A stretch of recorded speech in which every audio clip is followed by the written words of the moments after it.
स्वस्ति श्री गणेशाय नमः। श्री गुरुभ्यो नमः।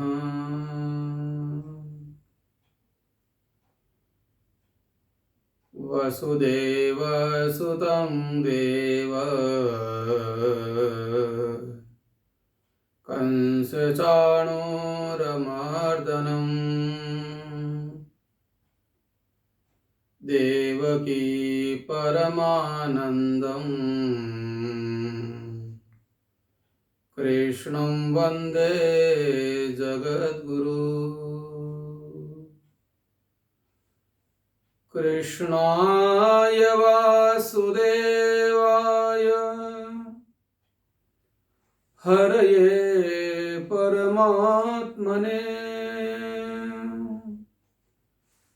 प्रणतः क्लेशनाशाय गोविन्दाय नमो नमः।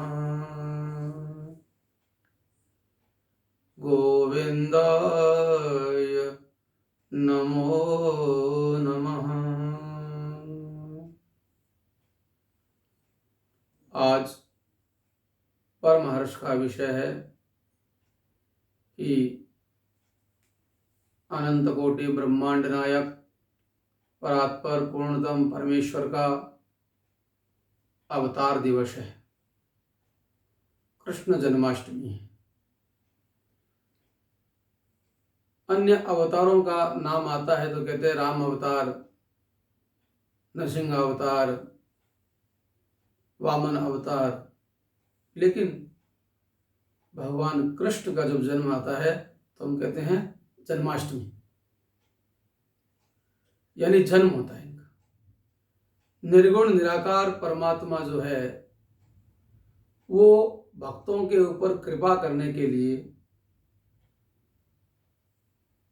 दुष्टों का नाश करने के लिए, धर्म की स्थापना के लिए, जीवन और जीविका की शिक्षा देने के लिए भगवान जो है वो धरती पर अवतार लेते हैं। अवतार का मतलब होता है नीचे उतरना। जो निर्गुण है, निराकार है, वो परमात्मा सगुण और साकार बनकर के हमारे सामने उपस्थित होता है, जिसे अवतार कहते हैं। अवतार का मतलब नीचे उतरना। वो निर्गुण है, वो सगुण बनकर के आया है। क्यों आया, किस लिए आया, भगवान के जन्म का उद्देश्य क्या है, भगवान का जन्म क्यों होता है। देखिए, हमारा जन्म होता है, हमारा जन्म कर्मवश है। कर्मणा जायते जंतु कर्मणेव विलीयते।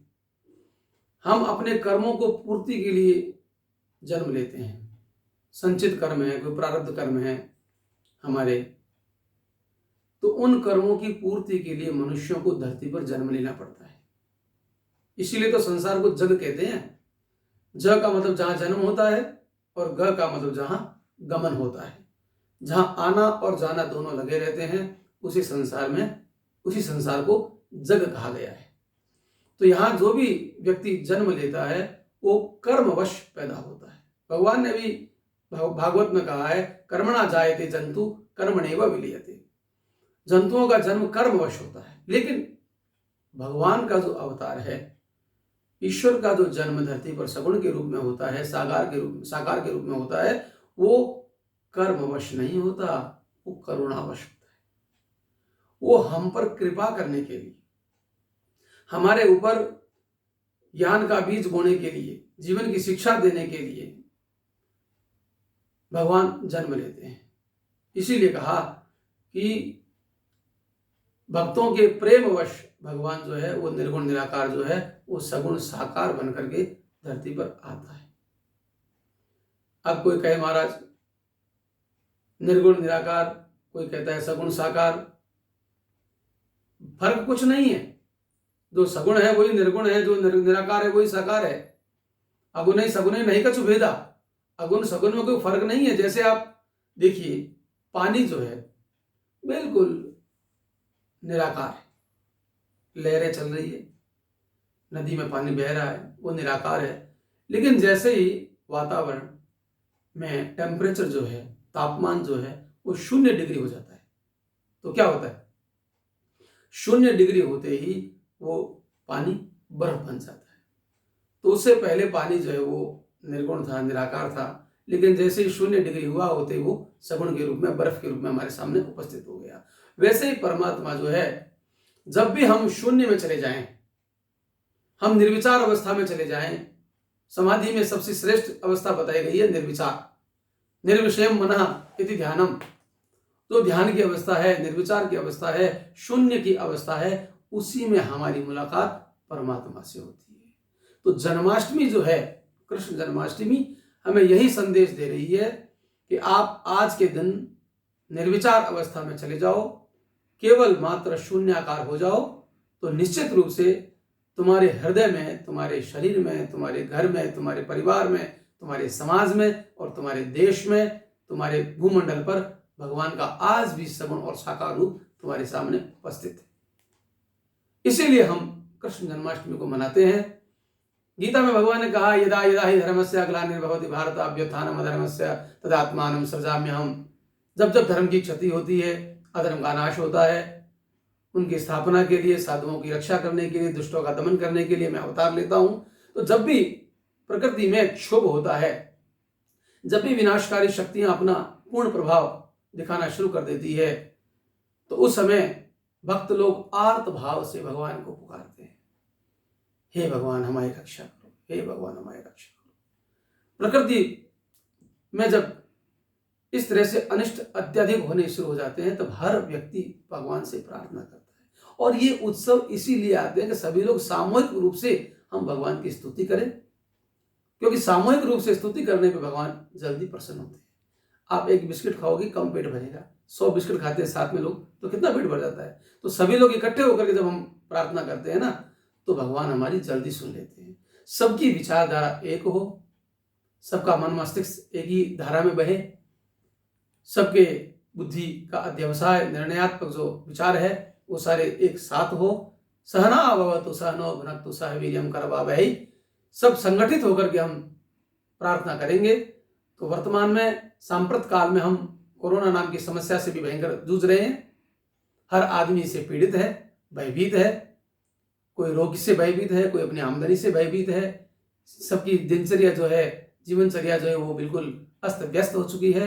इस अस्त व्यस्त दिनचर्या को यदि आपको ठीक करना हो, तो इस कृष्ण जन्माष्टमी को ऐसा विचार लेकर के आप निर्विचार अवस्था में जाइए, संकल्प करिए कि हे भगवान, आपने जैसे कंस का नाश किया, अगासुर बकासुर का नाश किया, ये कोरोना नाम की महामारी जो हमारे संसार में फैली हुई है, इसका भी आप नाश करने वाले हैं। व्यक्ति के पास में इसका समाधान नहीं है।